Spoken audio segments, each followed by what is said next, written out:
Park Geun-hye will address the National Assembly this week to ask for lawmakers' support in the wake of North Korea's recent nuclear test and long-range missile launch. South Korea raises its military cyber threat level in response to growing concerns Pyongyang could be preparing a cyber attack on the south. First former Olympic champion Lee Sung-hoon wins gold in the mass start event at the Speed Skating World Championships in Russia. Stay tuned for these stories and more.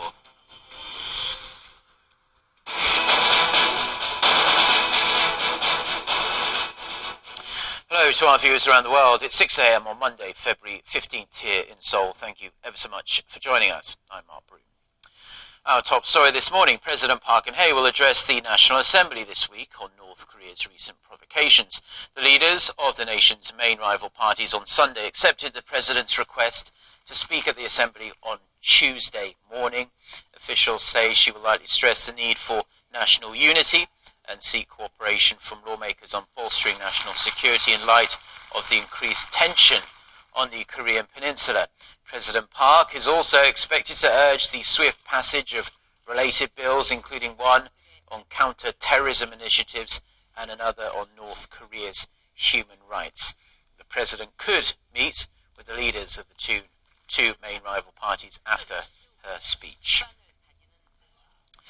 Now, South Korea has raised its military information surveillance status in response to the growing threat of cyber terrorism from North Korea. Citing a military official, Seoul-based Yonhap news agency reports that South Korea upgraded its Information Operation Condition, or INFOCON, believing there's a greater possibility North Korea could launch cyber attacks. The 5-tier system is used by the military to defend against computer network attacks. It was raised to level 4 following Pyongyang's nuclear test last month, and now, a little over a week after the North's long-range missile launch, it has been raised to level 3. The officials said there have been no hacking attempts against the Defense Ministry or armed forces, but the higher alert level is being maintained to watch for signs of such attacks. US defense officials are increasingly concerned about North Korea's long-range missile capability. A Pentagon report has reaffirmed fears a North Korean ICBM could reach the US mainland. The regime has yet to flight test the weapon, though. Oh So-young with the details. If North Korea's push to develop a road-mobile intercontinental ballistic missile is successful, it would represent the biggest threat thus far to the US homeland from Pyongyang. That's according to a new Pentagon report released on Friday that reaffirms earlier analysis. The new report assumes the missile has already been deployed, and it is estimated to have a range of more than 10,000 kilometers, which puts much of the US mainland well within its reach. Also, its mobility could make the KN-08 difficult to track, posing an even greater threat to US mainland security, according to the Pentagon report. US security officials expressed their concerns on the matter last week. North Korea's nuclear weapons program and evolving ballistic missile programs are a continuing threat. North Korea also continues its effort to expand its stockpile of weapons-grade fissile material. James Searing, director of the Missile Defense Agency, also remarked that the United States' decision to increase the number of ground-based missile interceptors in Alaska and California by 2017 was made to counter the possible threat from the KN-08. North Korea first unveiled a missile at a military parade in 2012 and showed it again in 2013. However, the Pentagon report states that the full-fledged development of an ICBM requires numerous flight tests, and the North doesn't seem to have conducted any so far.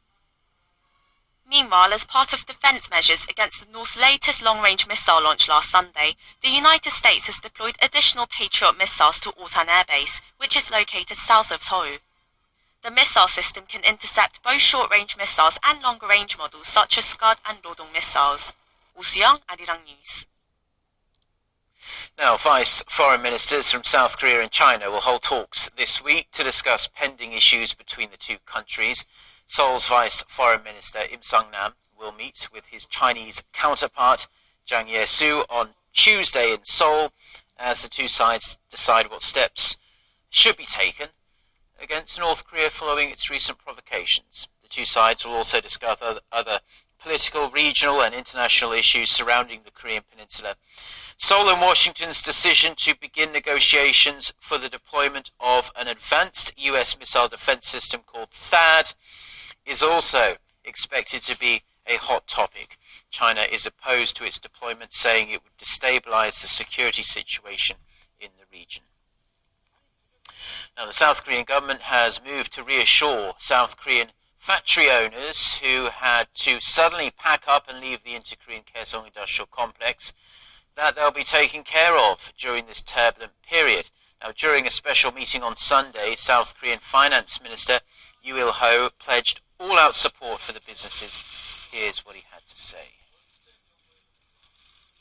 The government is working to come up with measures to help them, including an injection of emergency relief funds